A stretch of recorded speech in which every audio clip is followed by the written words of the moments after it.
चलो यहां से, चलो चलो।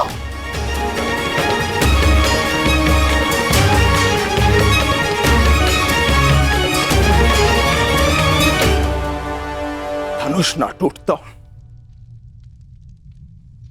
तो मेरा बाण छूट जाता, मेरे भ्राता धृतराष्ट्र को पुत्र हानि होती।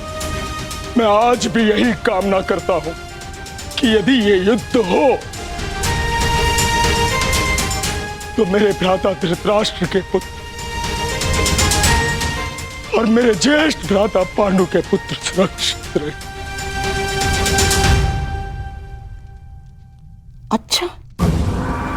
अच्छा खेल खेला आपने वासुदेव। मेरी बुद्धि तो ये सोच सोच कर कुंड हो रही थी कि आपने दुर्योधन का आतिथ्य ठुकरा कर यहां भोजन करना क्यों स्वीकार किया। क्या योजना थी आपकी इसके पीछे। मिल गया मुझे उसका उत्तर। गांधार राज, मैं यहां आया ये मेरा चुनाव था। दुर्योधन ने जो व्यवहार यहां किया वो उसका चुनाव था, और अब महात्मा विदुर इस युद्ध से अलग हुए हैं तो ये इनका चुनाव है। अपना चुनाव करने का अधिकार हर मनुष्य को है गांधार राज, और उस चयन का प्रतिफल चुका उसकी विवशता।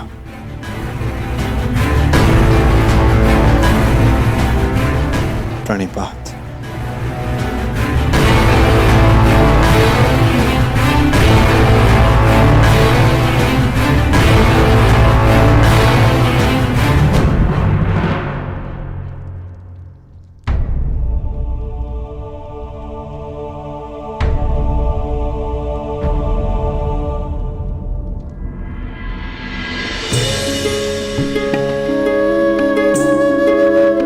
कान्हा, तुम यहाँ?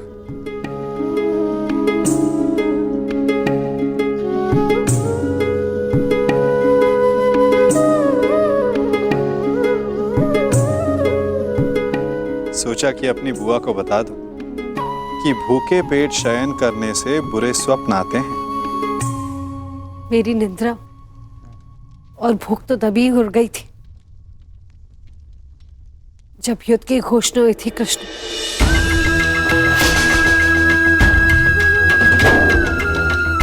जिस माता के पुत्रों का जीवन दांव पे लगा हो उसकी आंखों में नींद कैसे आएगी, उसके गले के नीचे से निर्भला कैसे उतरेगा।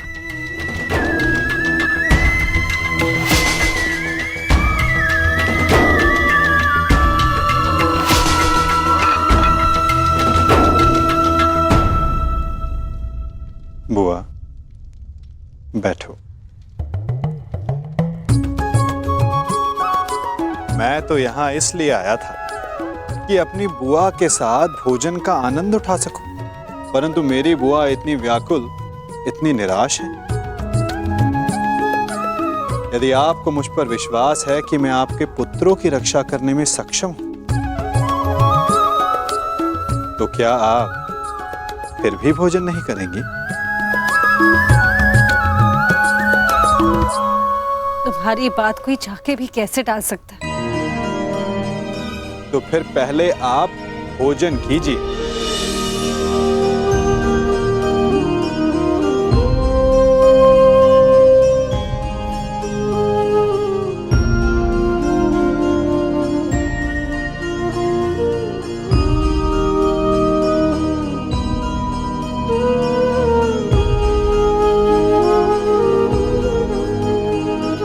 यदि मेरे पुत्र यहाँ थे तो वो भी मुझे ऐसे ही भोजन करवाते।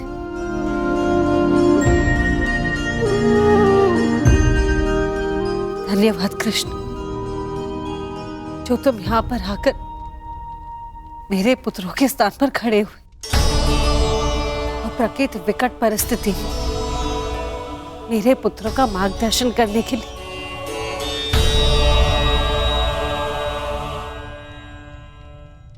इसमें कोई संदेह नहीं बुआ कि परिस्थिति बहुत विकट है, परंतु जो इस बात को समझ सकता है उसे इस परिस्थिति of टालने की, इस युद्ध को रोकने के लिए प्रयत्न करना चाहिए। मैं भी कर रहा हूं, आप भी कीजिए।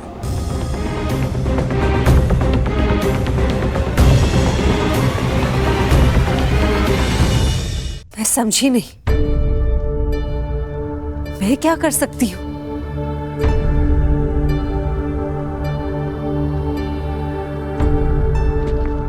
आपको स्मरण है बुआ, जब मैं यहां विभाजन के समय आया था तो मैंने आपको एक कार्य करने से रोका था। अभी उचित समय नहीं है बुआ, सत्य सम्मुख आएगा बुआ, परंतु उचित समय उचित स्थान पर।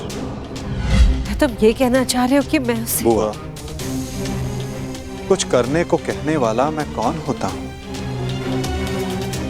मैं तो बस इस परिस्थिति की गंभीरता को देख रहा हूं। शांति दूत बनकर आया हूं। प्रयास करूंगा कि इस युद्ध को रोक सकूं, परंतु प्रतीत ये होता है कि इस युद्ध को टाला नहीं जा सकता।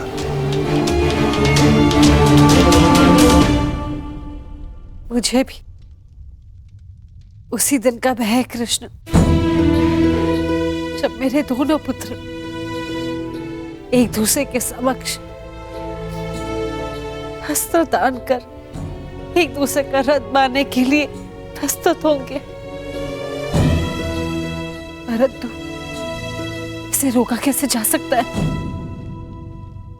संदेह तो है बुआ, परंतु यदि आपके 6 पुत्र एक ही पक्ष में हो तो कदाचित युद्ध का प्रश्न ही ना उठे।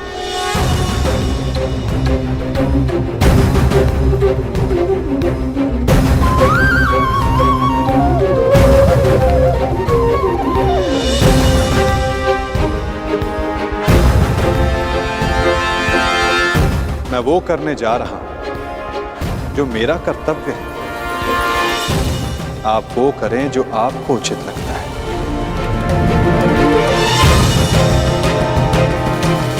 आज्ञा दें। प्रणिपात।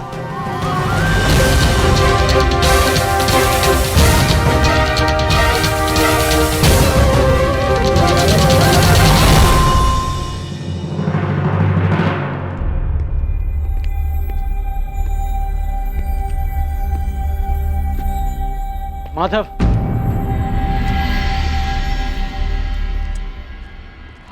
मित्र,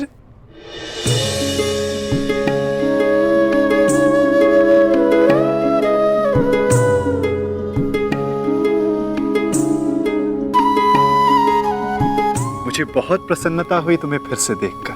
कहाँ थे तुम? मेरे स्वागत के लिए नहीं आए? क्योंकि मुझे नहीं लगता कि यहाँ आपको स्वागत देने के लिए बुलाया गया है। मैं तुम्हारा तात्पर्य समझा नहीं मित्र। आप सब जानते हैं फिर भी अनजान बन रहे हैं। आप गांधार नरेश को मुझसे अधिक समझते हैं। ये स्वागत प्रारंभ है, इसके बाद अपमान होगा और हो सकता है कि कोई जाल भी रचा हो। यदि जाल होगा तो मुझे पूर्ण विश्वास है कि मेरा धनुर्धारी मित्र उस जाल को अपने बाणों से काट देगा।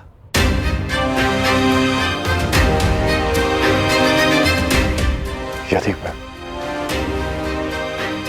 ऐसा नहीं कर पाया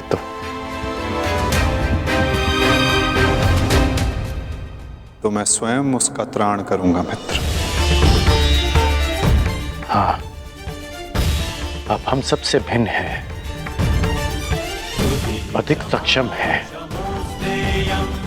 अधिक शक्तिशाली हैं। किंतु आप भी तो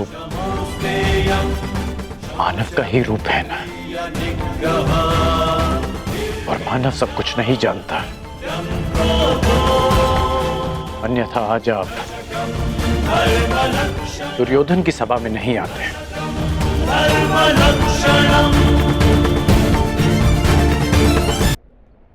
तुमने सत्य कहा मित्र। मानव सब कुछ कहाँ जानता है? जैसे कि तुम। यदि तुम भी सब कुछ जानते होते तो दुर्योधन की ओर नहीं होते मित्र।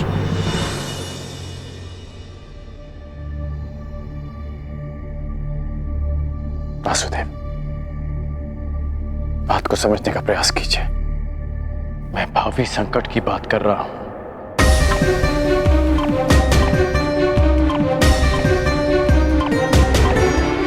आगे मत बढ़िए,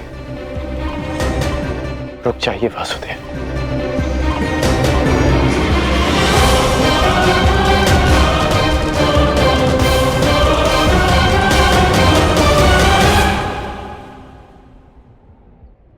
मित्र, तुम चिंता ना करो।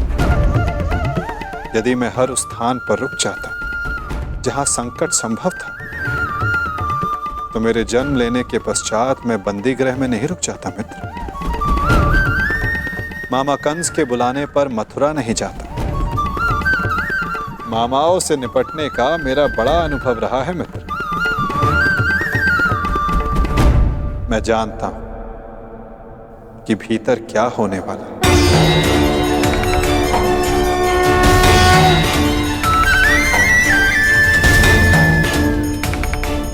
फिर भी आप जा रहे हैं?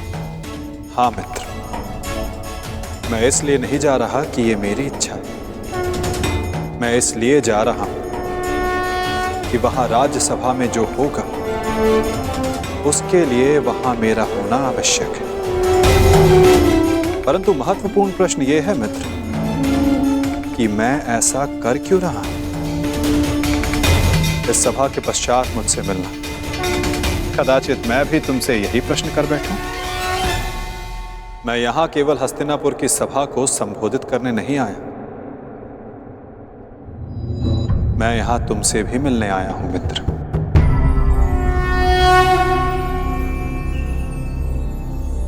तुम सदा मुझसे यही प्रश्न करते आए हो कि मैं इस पक्ष में क्यों? मेरा मत क्या है? क्या मैं ही करता धरता हूं या केवल दृष्ट? क्या मैं ही कार्य साधता हूं या कार्य का साक्षी मात्र? मेरे साथ आओ मित्र, तुम्हें इन सब प्रश्नों का उत्तर मिल जाएगा।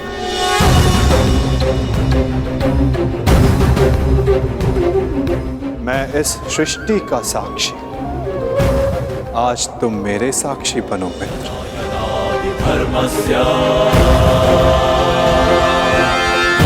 भवति भारत धर्मस्य तदात्मानं सृजाम्यहम् परित्राणाय साधूनां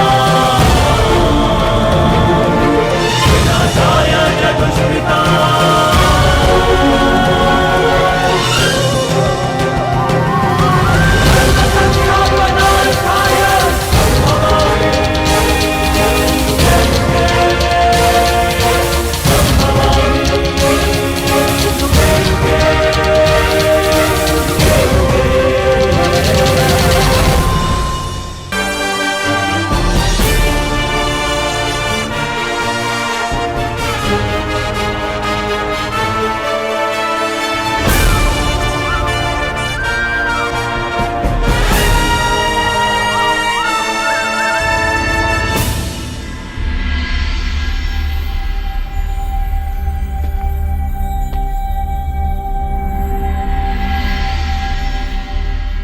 प्रणिपात उस महान योद्धा को जो कुरुवंश के सबसे बड़े संबल हैं, जिन्हें संसार स्मरण करेगा तो इसलिए कि उन्होंने अपना संपूर्ण जीवन अपना कर्म और अपना धर्म समस्त कुरुवंश को समर्पित कर दिया। जो कुरुवंश का मार्गदर्शन करते, उनको मार्ग दिखाते। कुरु गौरव महामहिम भीष्म को प्रणिपात। नारायणं नमस्कृत्य नरं प्रणिपात उस महान राजा को जो कुरुकुल का सर्वे सर्वा है, जो राष्ट्र का निर्माता है, उस महाराज धृतराष्ट्र को, इस शांति दूत कृष्ण का प्रणिपात। स्वस्ति।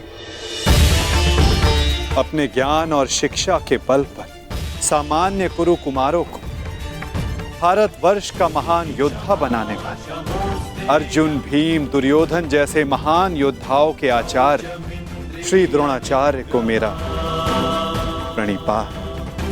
कल्याण हो वसुदेव।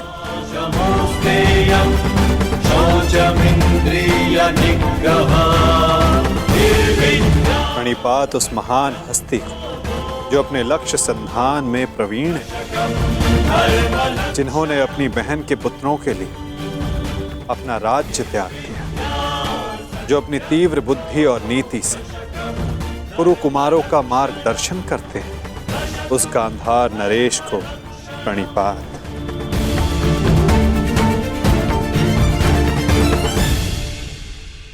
प्रणिपात महानितिज्ञ महात्मा विदुर को।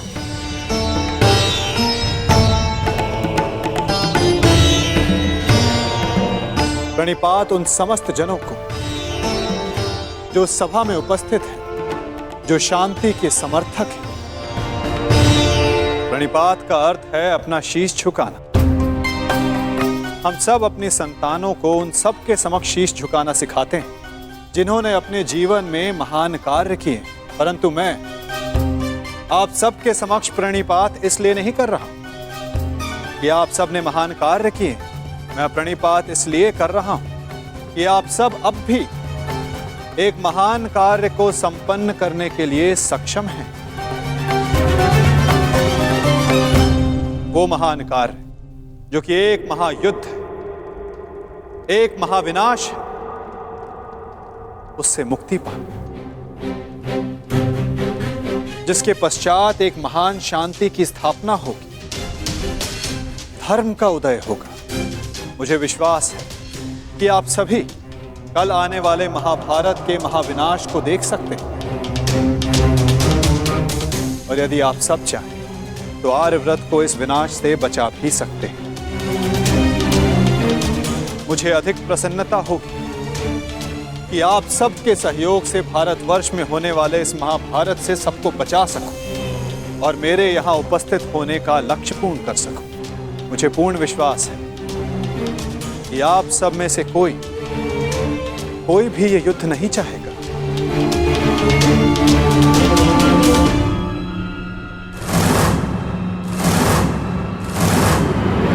संसार का सबसे बड़ा कष्ट होता है परिवार में आया क्लेश। परिवार का अर्थ है ऐसा समूह जो साथ रहे, जो एक दूसरे के साथ जिए, एक दूसरे का संबल बने।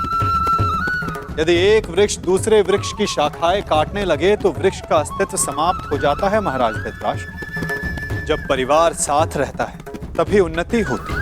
मेरी मंत्रणा यह है कि एक वंशज के अहंकार के लिए समूचे वंश को दांव पर लगाना उचित नहीं, क्योंकि यदि वंशज का अहंकार जीत भी गया तो वंश अपना अस्तित्व हार जाएगा।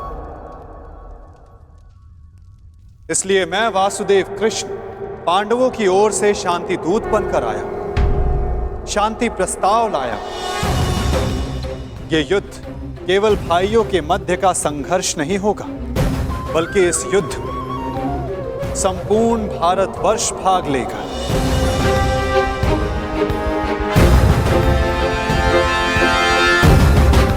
इसलिए विनाश भी सैकड़ों, सहस्त्रों और लाखों नहीं, करोड़ों में होगा। और इसीलिए मैं ये अंतिम प्रयास करने आया, ये प्रस्ताव लाया कि आप सभी इस महाभारत को, इस महायुद्ध को रोकने के लिए मेरी सहायता करें।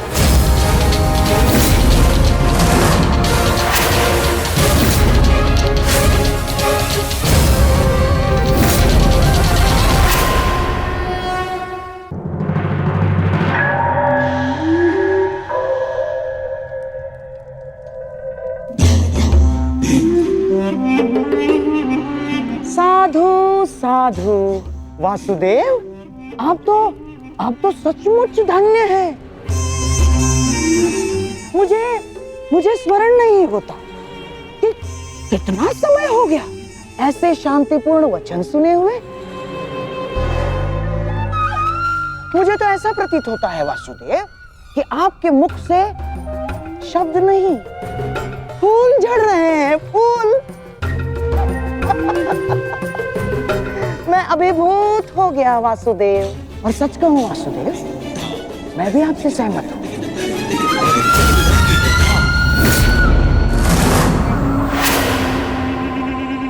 मैं भी नहीं चाहता कि ये युद्ध हो ना।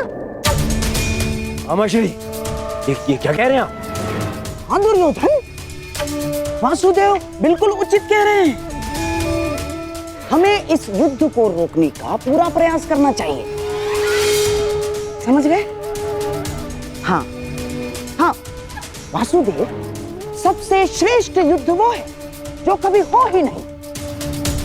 और युद्ध की परिस्थिति उत्पन्न न होने देने का एक ही उपाय है कि एक पक्ष दूसरे पक्ष पर आक्रमण ना करे। चलिए ठीक है, हम पांडवों पर आक्रमण नहीं करेंगे, परंतु वासुदेव, द्वारकाधीश, क्या आप यह आश्वासन दे सकते हैं कि पांडव भी हम पर कभी भी आक्रमण नहीं करेंगे? कभी भी। गांधार नरेश, आप आक्रमण के संदर्भ में बात कर रही हैं और मैं यहां युद्ध की आवश्यकता को ही समाप्त करने के विषय में बोल रहा हूं। अच्छा ऐसा है। यदि ऐसा है वासुदेव, तो हम आपका प्रस्ताव सुनना चाहेंगे। हाँ, आप शांति दूत हैं तो संदेश तो लाए होंगे। और हाँ, ऊपर से आप शांति प्रस्तापित करना चाहते हैं। तो वासुदेव, शांति प्रस्तापित करने के लिए जिस समाधान की आवश्यकता होती है, वो समाधान भी लाए होंगे आप, है ना? बताइए क्या है इसका समाधान? प्रत्येक युद्ध की नींव में अन्याय छिपा होता है गांधार राज, और अन्याय का केवल एक ही समाधान है, और वो समाधान है न्याय।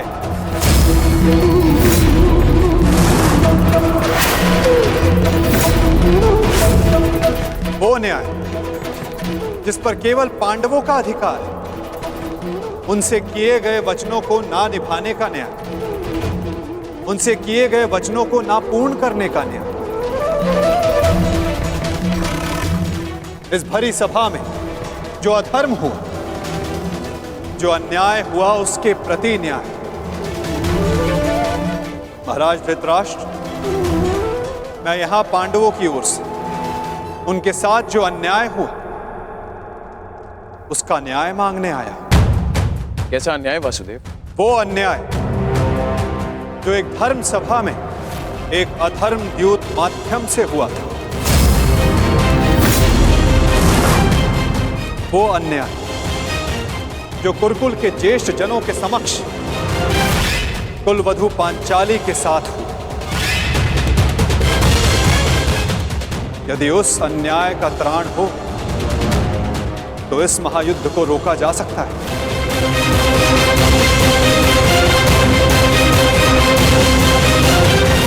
कुरुकुल श्रेष्ठ महाराज धृतराष्ट्र, महामहिम भीष्म, मैं पांडवों की ओर से उस अन्याय के लिए न्याय मांगने आया हूं। स्मरण रहे महाराज, यदि आपने पांडवों को न्याय नहीं दिया, या तो उसे वो पुण्य से अर्जित कर लेंगे, या फिर उसे छीन लेंगे।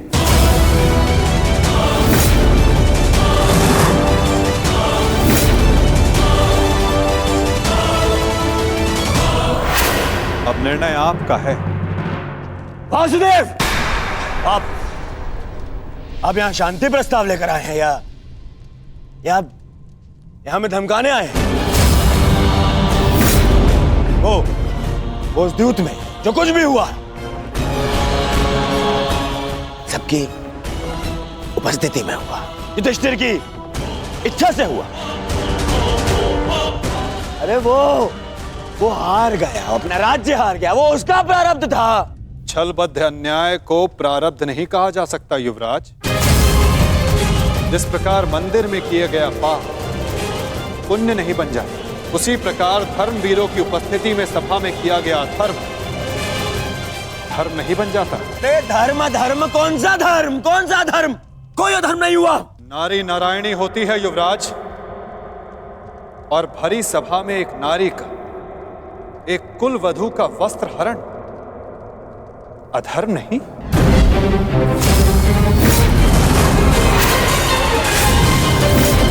यदि तुम्हें विश्वास नहीं तो अपने ज्येष्ठों की झुकी दृष्टि से पूछो दुर्योधन।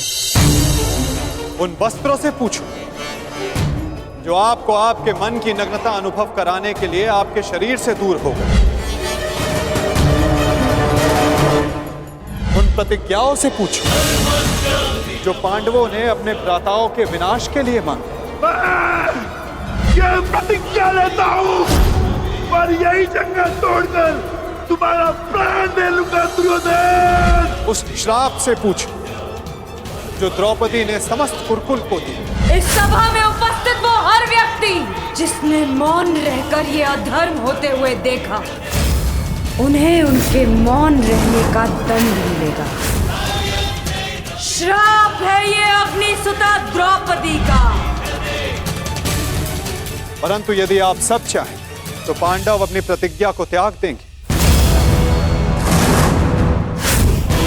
द्रौपदी अपना श्राप वापस ले लें। बस आप सबको अपनी भूल का अनुभव करके पांडवों को केवल उनका अधिकार देना है।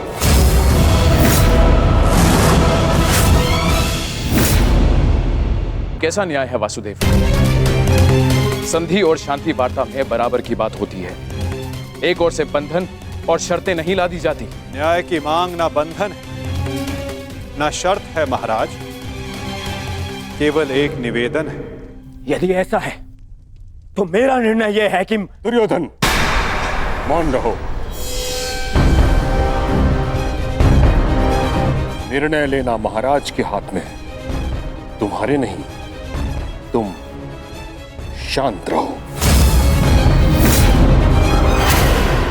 राजा होने के नाते मेरा कर्तव्य है कि मैं सबकी बातें सुनूं ताछरी, अपने मंत्रणाकारों का सम्मान करूं। दुर्योधन युवराज है, हस्तिनापुर का भवी महाराज है, इसलिए इस संदर्भ में मैं अपने पुत्र और हस्तिनापुर के युवराज दुर्योधन को अपना निर्णय प्रस्तुत करने की अनुमति देता हूं।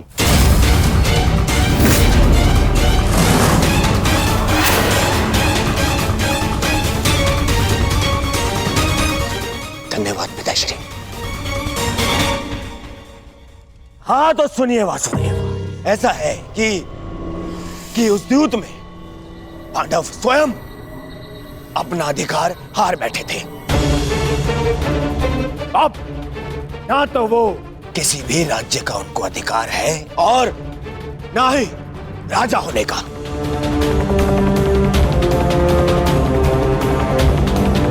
इसीलिए मैं दुर्योधन ये घोषणा करता हूं कि हस्तिनापुर आपका ये शांति प्रस्ताव ठुकराता है।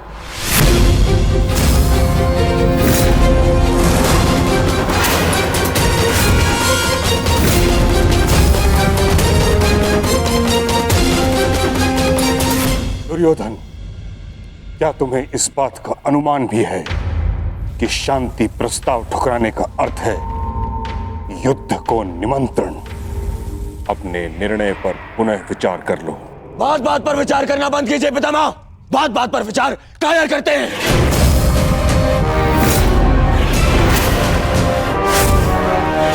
योद्धा का जन्म ही युद्ध के लिए होता है और मैं इस युद्ध के लिए प्रस्तुत हूं।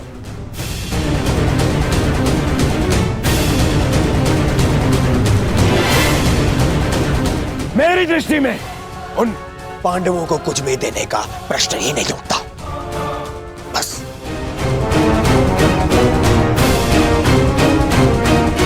मैंने ये सभा समझौते के लिए रखवाई थी, न कि अपने ही अधिकार के त्याग के लिए।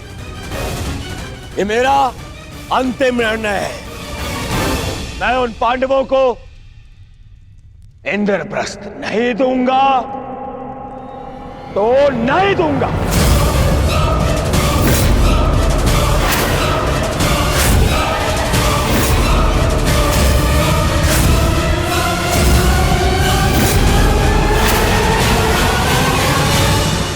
परंतु यदि क्रोध से कुछ शुभ हो, पाप बाहुभीत हो, तो क्रोध और दंड भी धर्म ही है। ये मेरा अंतिम निर्णय है। मैं उन पांडवों को इंद्रप्रस्थ नहीं दूंगा तो नहीं दूंगा।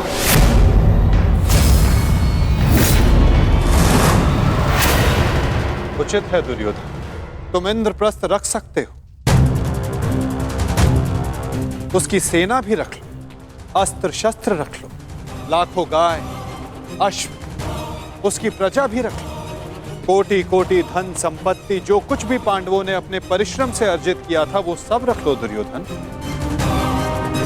परंतु इस अन्याय के प्रतिकार स्वरूप केवल एक कार्य कर दो। प्रतीक के रूप पांचों पांडवों को 5 गांव दे दो।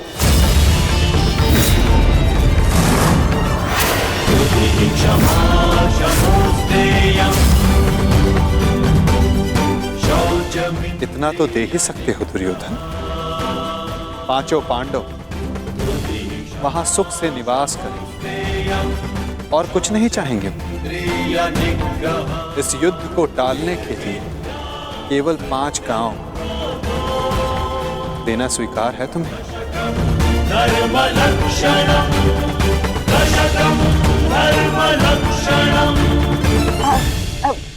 वासुदेव वासुदेव वासुदेव, यदि दुर्योधन 5 गांव दे देता है तो क्या आप वचन देंगे कि पांडव इंद्रप्रस्थ की चाह में आक्रमण की चेष्टा नहीं करेंगे? हाँ गांधार नरेश, मैं वचन देता हूं कि इस स्थिति में पांडवों की ओर से कोई आक्रमण नहीं होगा। वो हर परिस्थिति में संतुष्ट रहेंगे।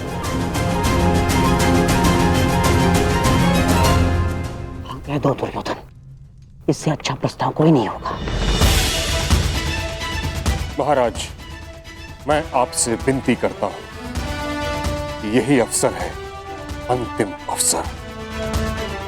आप इस प्रस्ताव को स्वीकार करके इसको यहीं रोक दीजिए। ताक्षी का कहना उचित है पुत्र, हाँ कर दो, इसी में सबका हित है। मित्र, मैंने सदा इस युद्ध का पक्ष लिया है। मैंने सदा अर्जुन से अपना अधूरा द्वंद्व पूर्ण करना चाहा।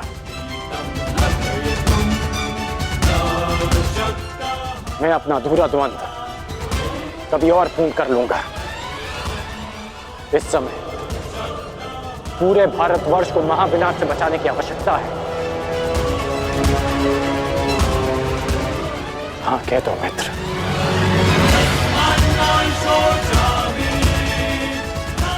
तुमने तो एक अनजान का मान रखने के लिए उसे अंगराज बना दिया, तो लाखों के प्राणों को बचाने के लिए 5 गांव दे दो मित्र। देख रहे हैं वासुदेव, मेरे मित्र अंगराज मेरे साथ है।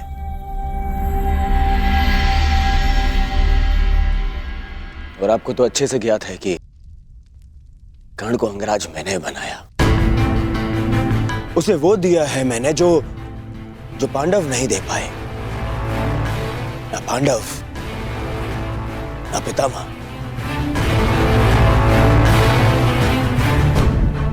और ये मेरा वचन है, यदि मेरा मित्र मुझसे प्राण भी मांगेगा तो वो भी मैं प्रसन्नता से दे दूंगा।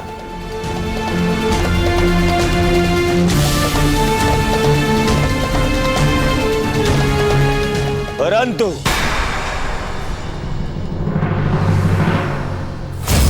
ऐसा सोचना भी मत कि मैं उन पांडवों को कुछ भी देने वाला हूं।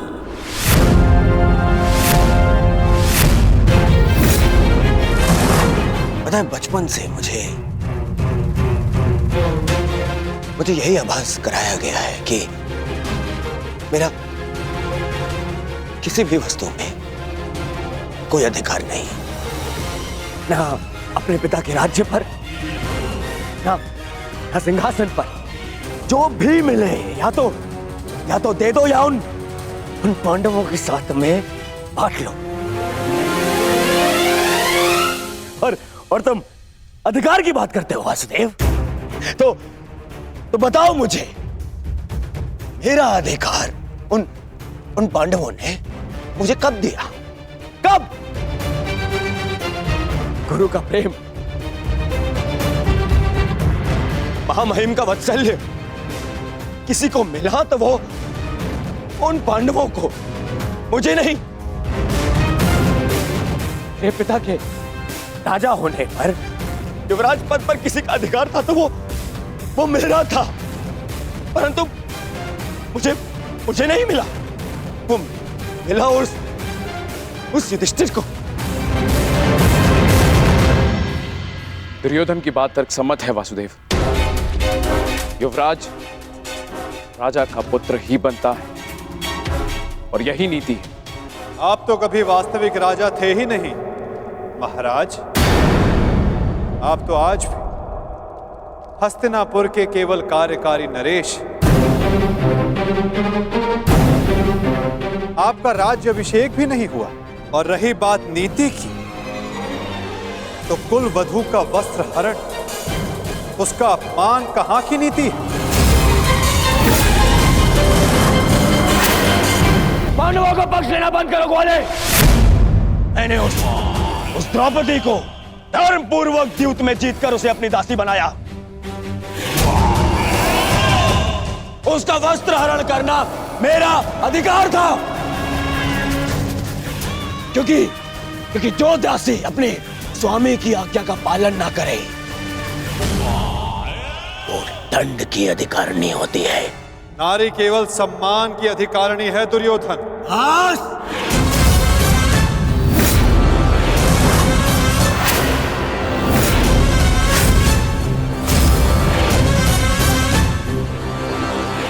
दूत बनकर आए हो, अपना संदेश दे चुके हो। अब मेरा निर्णय सुनो। मैं उन पांडवों को 5 गांव तो क्या, एक सुई की नोक बराबर धरा भी नहीं दूंगा।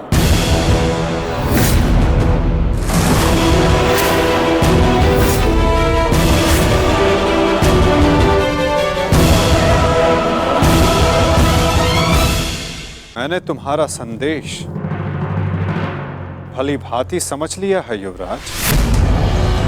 अब वही होगा जो तुम चाहते हो दुर्योधन। अब महाविनाश होगा, महायुद्ध होगा, महाभारत होगा।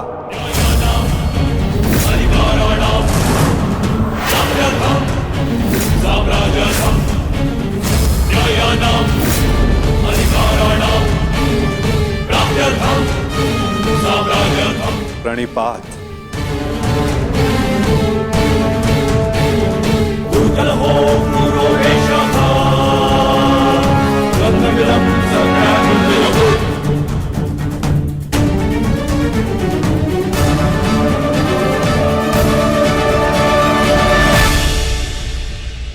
रुकिए केशव। मित्र, एक बार और विचार कर लो। अरे मित्र, राजा बलि की कथा स्मरण है तुम्हें? वो मायावी वामन मुझसे 3 पग मांगने आया था। 3 पग भूमि, और उस 3 पग में उस वामन ने न केवल तीनों लोक नाप लिए, बल्कि उस बलि का नाश भी कर दिया।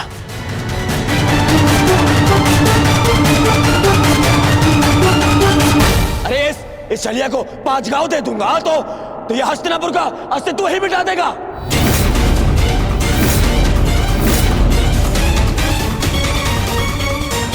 अखंडी कृष्ण, तुम्हारी मीठी मीठी बातों का प्रभाव इन पर पड़ सकता है, दुर्योधन पर नहीं। तो फिर मैं प्रस्थान करता हूं।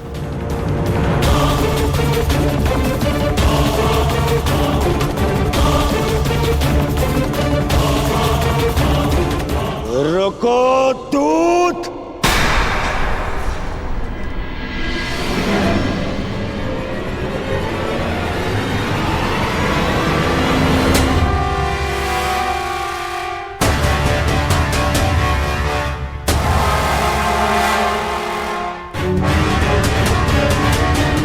मैंने तुम्हें जाने की आज्ञा नहीं दी है अभी।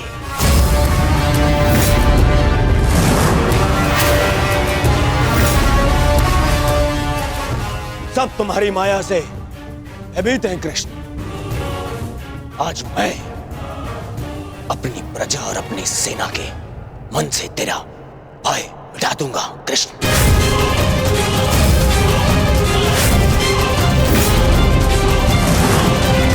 तुम हस्तिनापुर से बाहर नहीं जाओगे।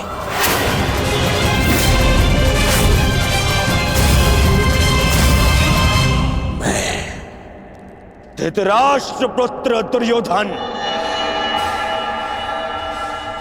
तुम्हें अभी और इसी क्षण बंदी बनाता हूं वासुदेव।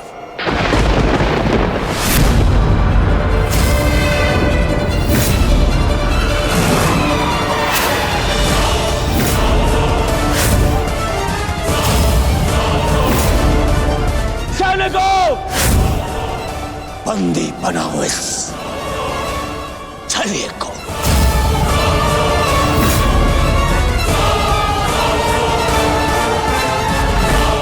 अपने पुत्र को सीमा में रहने का अर्थ सिखाइए महाराज।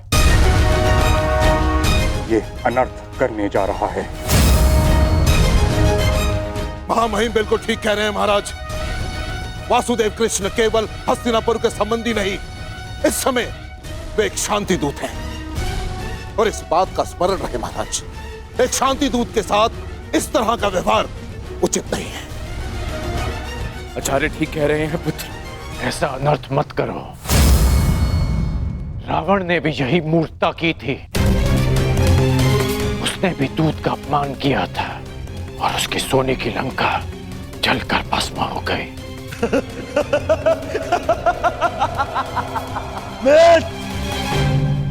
रावण मूर्ख था जो सामान्य रस्सी से हनुमान को बांधने चला था, परंतु मैंने इस विशेष दूत के लिए विशेष धातु की श्रृंखला बनवाई है।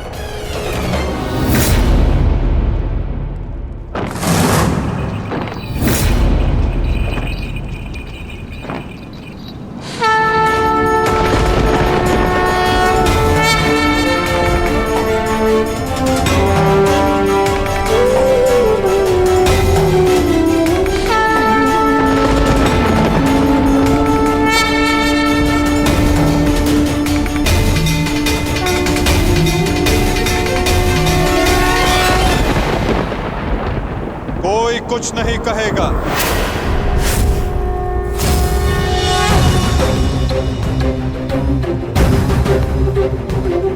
मेरा आप सबसे निवेदन है कि मेरे और दुर्योधन के मध्य में ना आए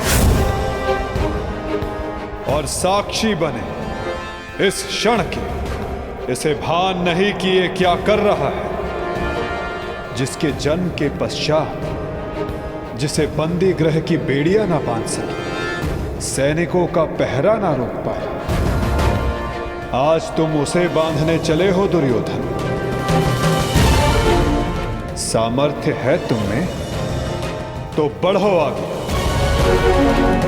हो सके तो साधो मुझे दुर्योधन, अपने इन श्रृंखलाओं में बांधने का प्रयास करो।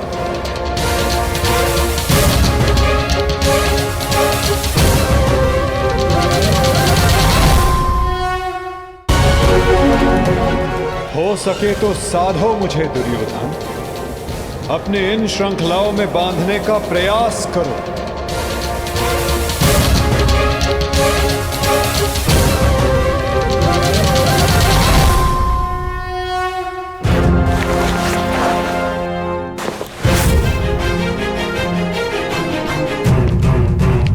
उठो उस तेरे को।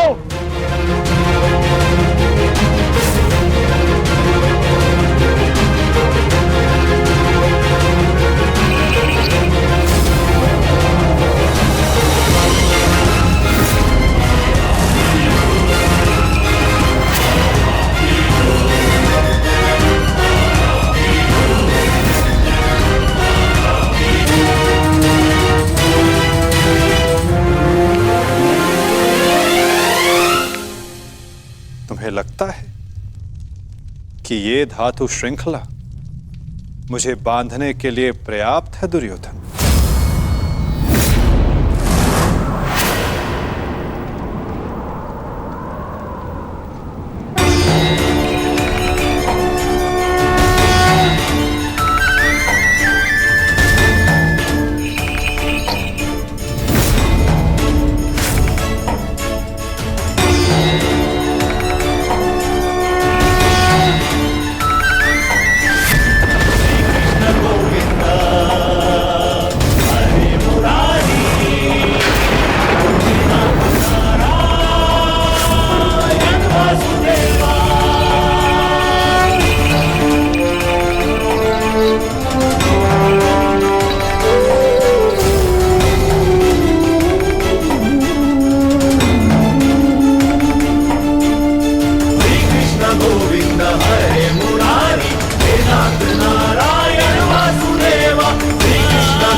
जब तक अनंत आकाश को बांधने में सक्षम श्रृंखला तुम्हारे पास ना हो, तब तक ऐसी मूर्खता पुनः करने का प्रयत्न मत करना दुर्योधन। ये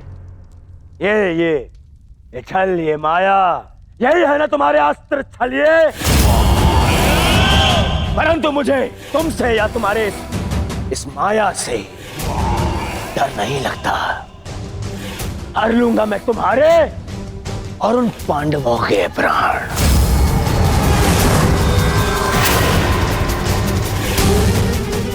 स्मरण रखना कि इस महायुद्ध में अंत करेगा तुम्हारा और उन पांडवों का यह दुर्योधन। जो स्वयं मृत्यु के शिखर से गिरने वाला हो, उसे अपने अंत की चिंता करनी चाहिए मूर्ख दुर्योधन। जिस सत्य को, जिस भविष्य को मैं टालना चाहता था, उसे आज तुमने स्वयं आमंत्रण दे दिया। और सत्य ये कि इस महायुद्ध के अंत में तुम्हारे पापों और तुम्हारे पाप में भागीदार रहे प्रत्येक का अंत होगा। ये युद्ध अंत होगा।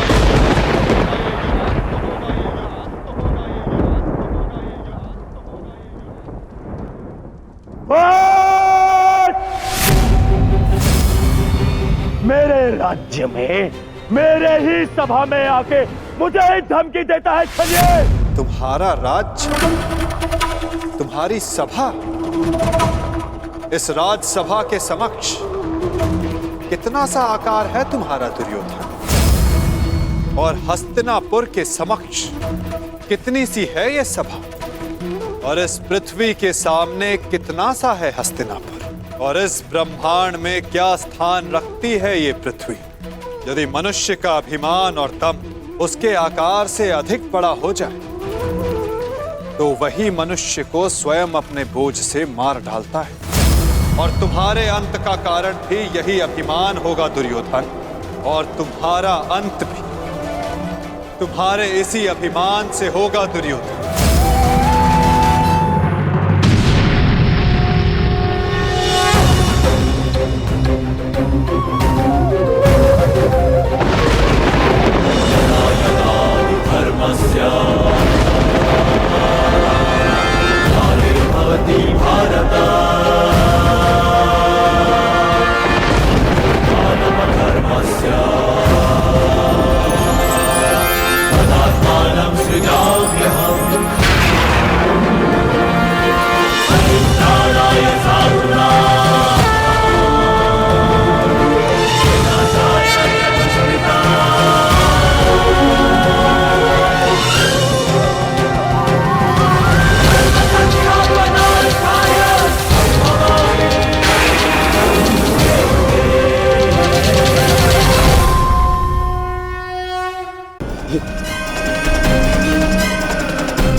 पितामह, मेरे होने वाले मामा श्री, क्या हो रहा है? मैं कहाँ हूँ? मित्र, मित्र का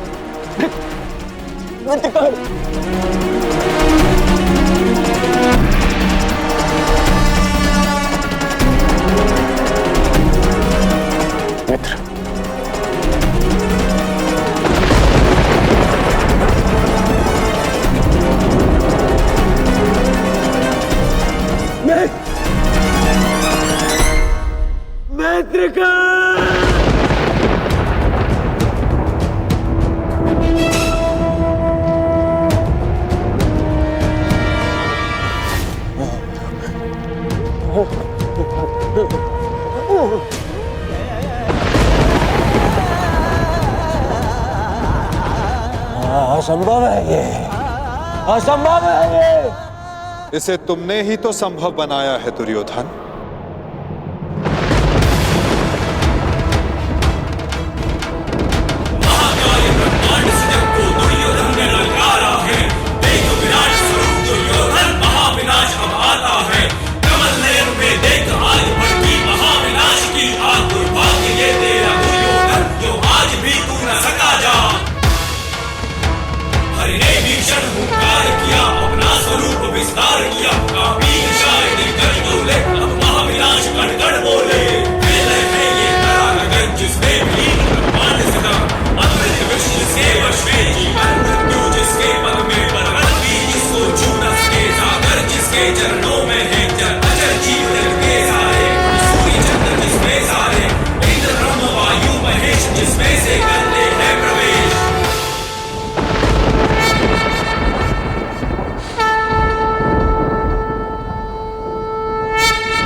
इस युद्ध के जन्मदाता तुम ही हो।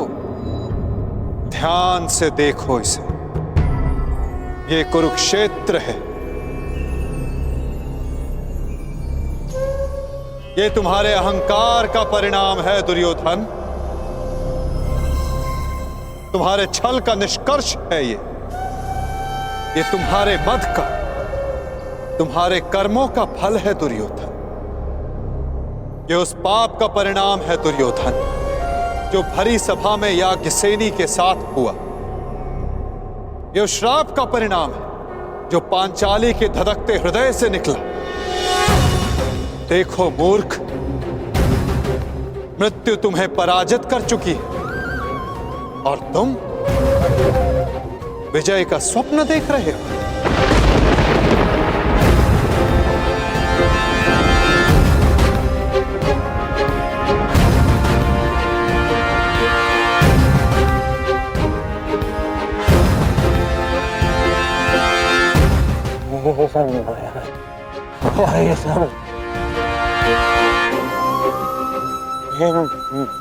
माया है।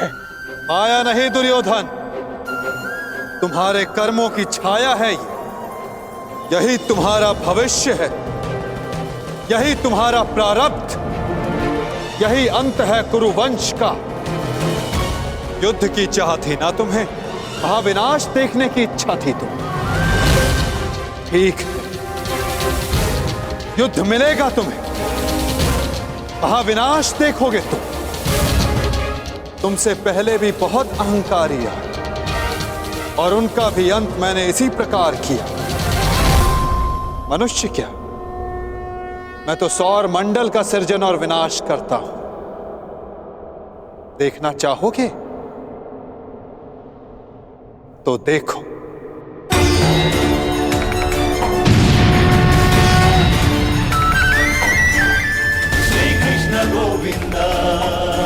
उधर देखो दुर्योधन।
ये क्या हो रहा है?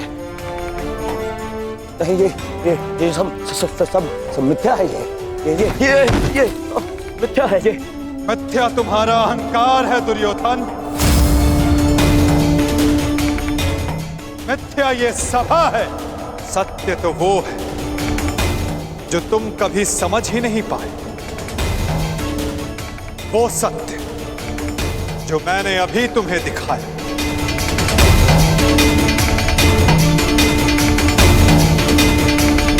सत्य केवल मैं हूं दुर्योधन, शेष सब मिथ्या।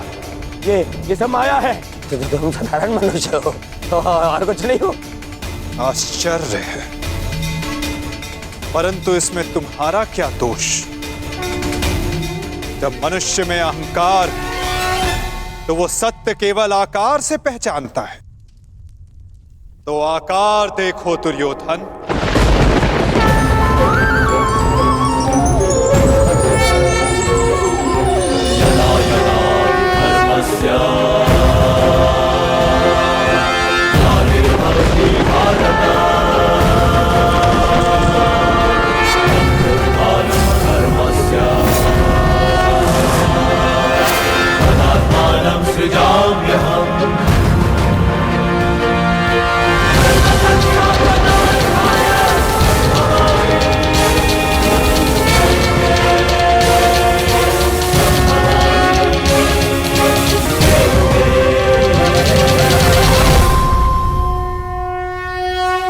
मैंने शांति दी दुर्योधन और तुमने स्वीकार नहीं की।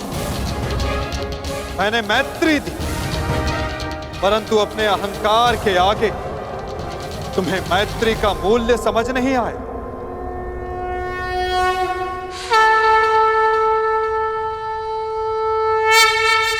मैं प्रेम लाया था, परंतु तुमने युद्ध मांगा दुर्योधन।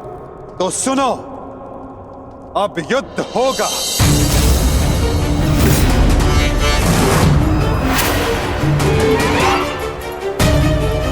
मैं जीवन का संदेश लाया था, तुमने मृत्यु का विकल्प चुना, तो मैं मृत्यु दूंगा।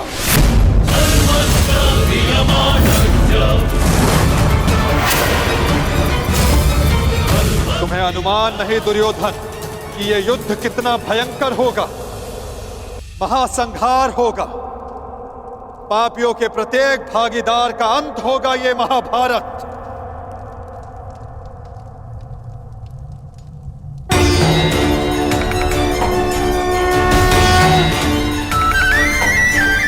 श्री कृष्ण गोविंद हरे मुरारी, हे नाथ नारायण वासुदेवा।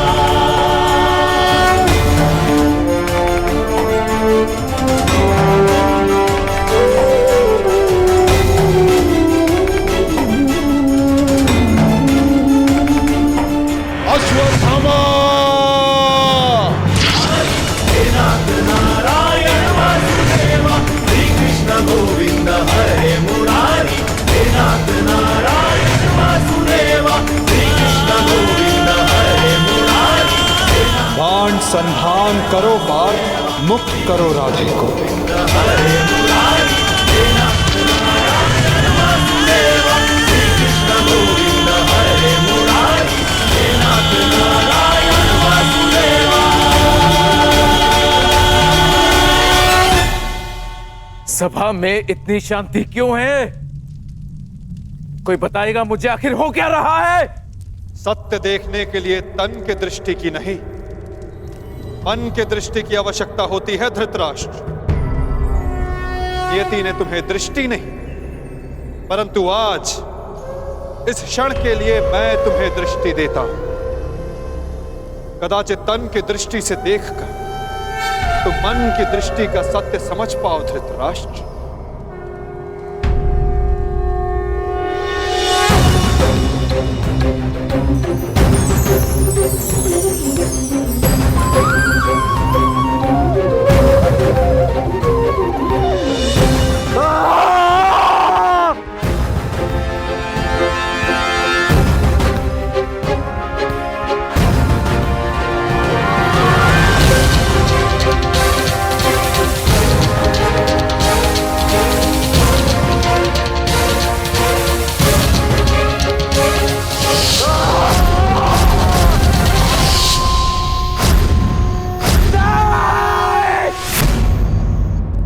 नहीं चाहिए ये दृष्टि मुझे, वापस ले लो।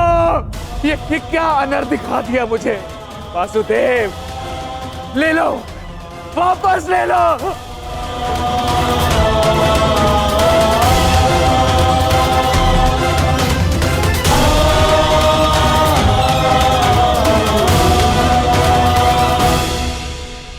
जो सबने देखा वही अंत है और वही नया प्रारंभ। परंतु ये आप सबको स्मरण तब होगा जब ये वास्तविक में आप सबके साथ घटित होगा।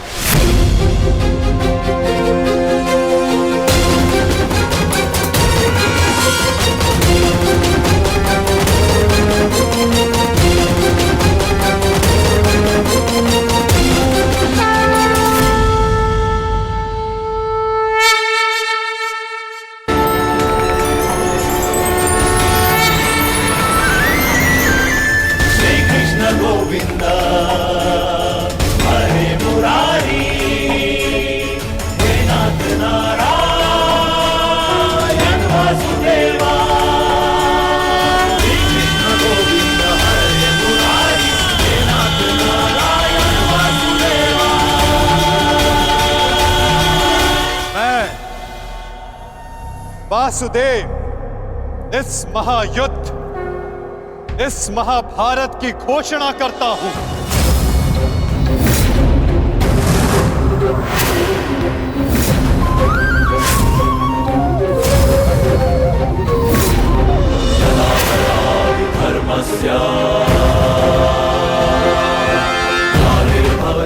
स्मरण रखना दुर्योधन,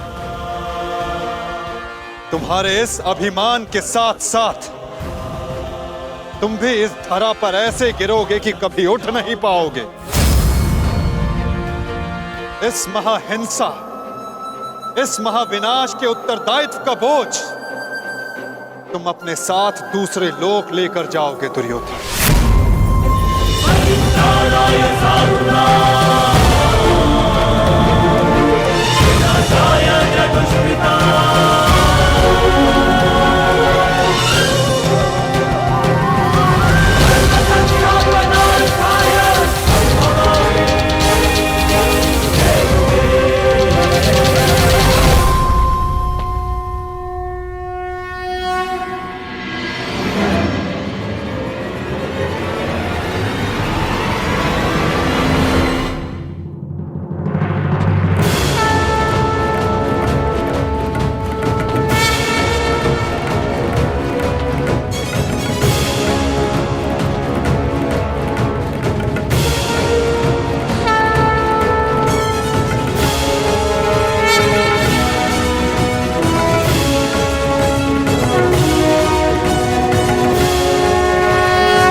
केशव,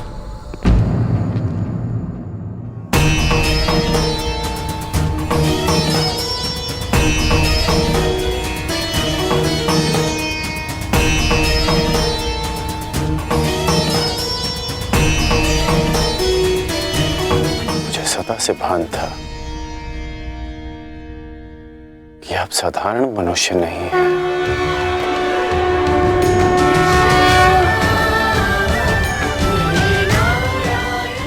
परंतु आज जो मैंने देखा उसके पश्चात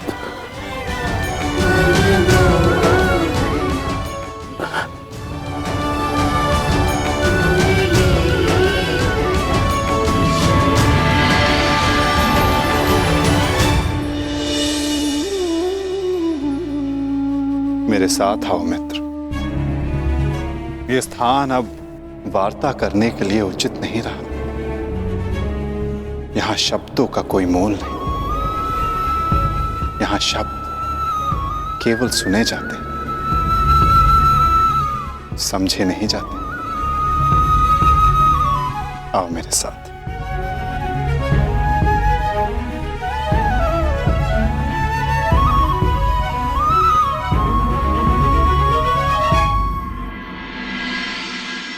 केशव,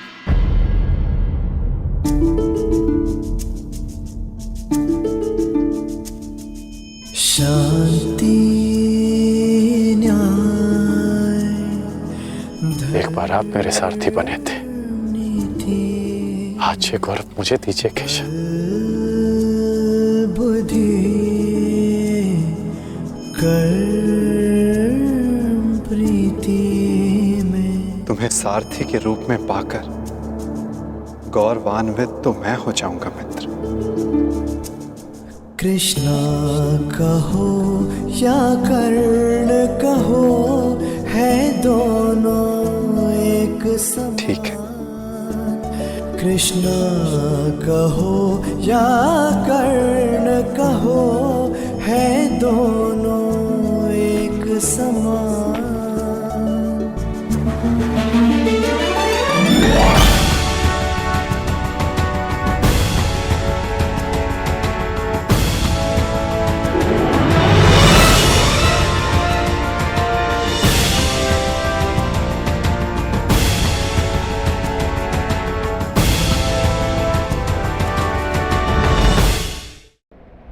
क्योंकि वो नहीं जानता कि अगले पल क्या होने वाला है।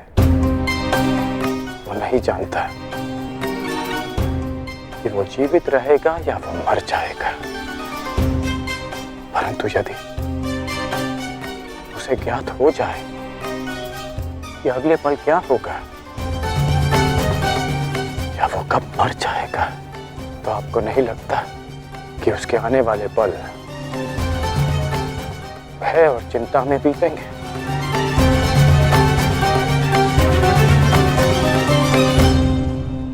ये सोच पर निर्भर करता है अंगराज। यदि मनुष्य को अपना अंत ज्ञात हो तो हर वो क्षण जिसे हम व्यर्थ करते हैं, उन क्षणों को जिया भी जा सकता है।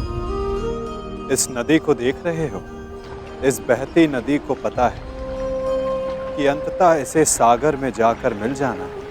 अधिक ज्ञान पीड़ादायी नहीं होता मित्र।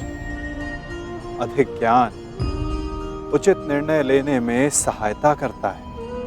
यदि तुम्हें भी भूत और भविष्य का कुछ अधिक ज्ञान होता तो कदाचित तुम भी अधिक न्यायपूर्वक निर्णय कर पाते। आपका मंतव्य यही है ना कि पांडव उचित हैं और दुर्योधन अनुचित?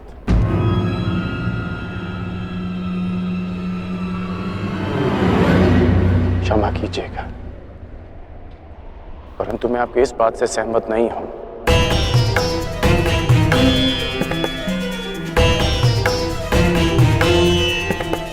मुझे लगता है केशव कि दोनों अपने अपने स्थान पर दोषी हैं।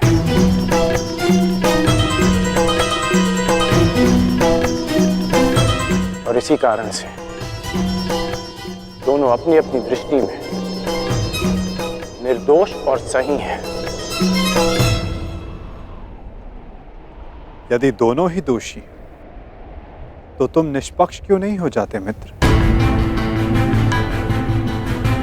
क्योंकि मुझे लगता है कि दुर्योधन युधिष्ठिर से कहीं अधिक सक्षम शासक सिद्ध होगा। इतने अधर्म करने के पश्चात भी? हाँ, क्योंकि वो युधिष्ठिर की भांति धर्मराज होने का ढोंग नहीं करता। आप ही बताइए केशव, कि जिसने स्वयं की पत्नी को दांव पर लगा दिया हो, जिसने द्यूत के कुचक्र से निकलकर स्वयं को द्यूत में फिर से फंसा लिया हो, वो कैसा धर्मराज?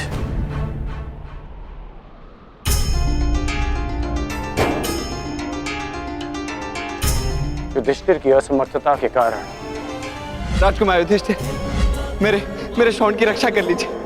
मेरा अनुज क्यों मृत्यु की भेंट चढ़ गया?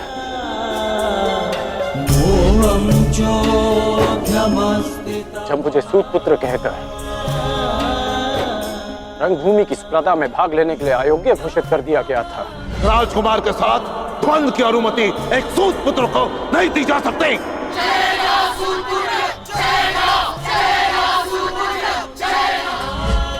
तब भी धर्मराज का धर्म मौन था।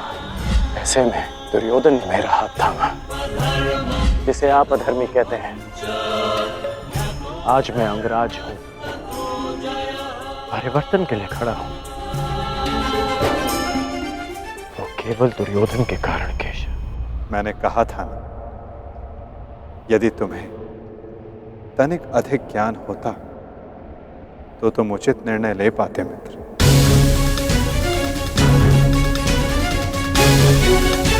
मैं समझा नहीं। तुम सदा स्वयं को सूतपुत्र समझते आए होकर, और यदि तुम्हारा ये ज्ञान मिथ्या हुआ तो? मिथ्या?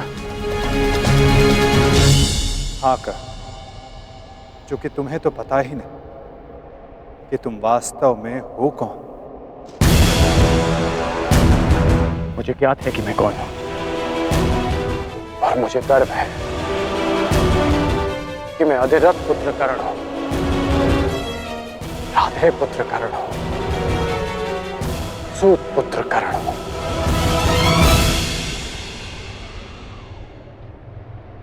तुम राधे नहीं हो अंगराज, तुम अधिरथ पुत्र नहीं, तुम सूत पुत्र नहीं।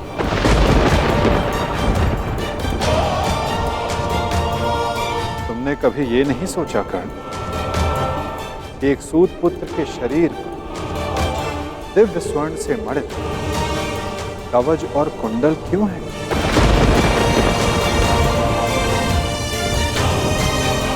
तुम्हारे मन में यह प्रश्न कभी नहीं उठा कि एक साधारण से सारथी के पुत्र के पास ये कवच और कुंडल क्यों?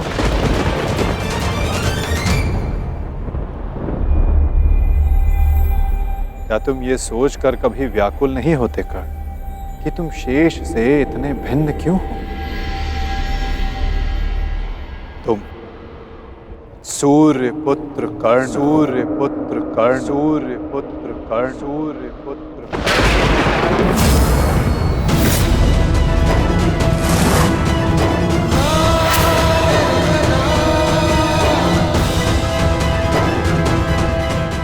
स्वयं सूर्य नारायण के अंश हो तुम कर्ण।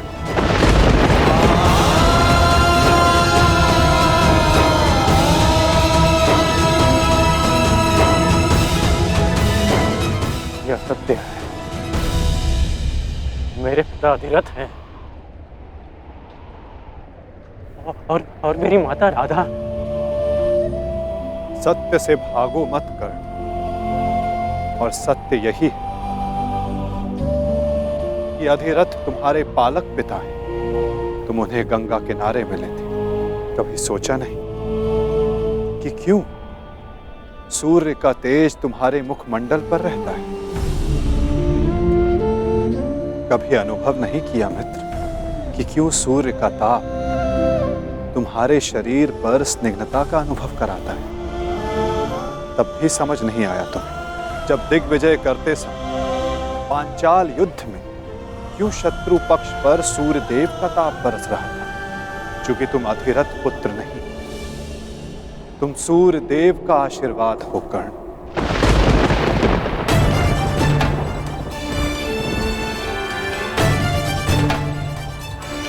यदि मैं पिताश्री को गंगा किनारे मिला था तो मेरी माता को कर्ण, अपनी माता से बहुत पहले से भेंट करते आ रहे हो तुम कर्ण। क्योंकि रक्त सदा रक्त का सम्मान करता है। कभी सोचा है कि वो कौन है जिनके समक्ष आते ही तुम्हारी दृष्टि उनके पांव की ओर चली जाती है? वो कौन है जिनसे हर युद्ध से पूर्व उनका आशीष लेने का तुम्हारा मन करता है? कौन है कर्ण जो सदा तुम्हें अपने पुत्रों के समान प्रेम करती है? वो कौन है जिनकी आंखें तुम्हें देखते ही भर आती हैं? अर्जुन से द्वंद्व होने के पश्चात भी तुमने कभी पांडवों का अहित नहीं चाहा, कभी उनकी रक्षा की, कभी उन्हें चेतावनी दी। क्यों कर्ण? इसलिए नहीं कि तुम न्याय चाहते, अपितु इसलिए कि तुम्हारी धमनियों में बहता हुआ रक्त तुम्हें पुकार रहा था। हाँ कर्ण, तुम राधे नहीं कुंती पुत्र हो, पांडवों के ज्येष्ठ। हाँ कर्ण, बुआ कुंती ही तुम्हारी माता है और तुम उनके ज्येष्ठ पुत्र।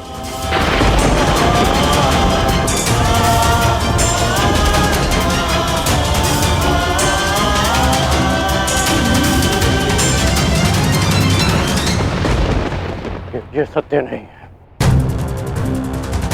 कह दीजिए केशव कि यह सत्य है। आप चाहते हैं ना कि मैं पांडवों के पक्ष में हो जाऊं,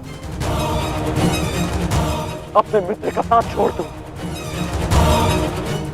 इसलिए आप मेरे साथ छल कर रहे हैं। हाँ, आप छल कर रहे हैं मेरे साथ। यदि मेरा कथन तुम्हें छल लगता है मित्र, तो जाओ स्वयं उनसे जाकर पूछो जिनके नाम से तुम संसार को अपना परिचय देते। भद्र अधिरथ और देवी राधा से जाकर पूछ लो।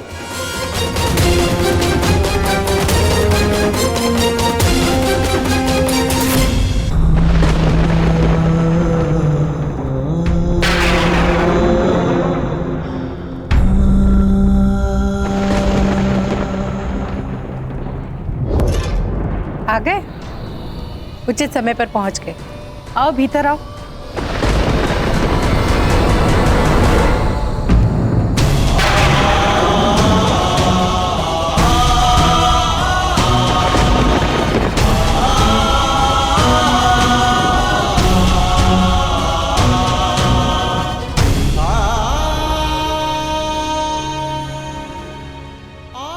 पुत्र।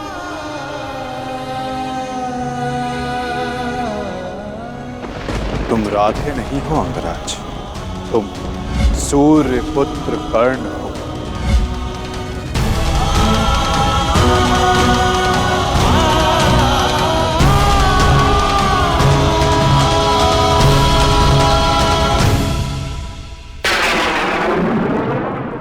एक बार फिर से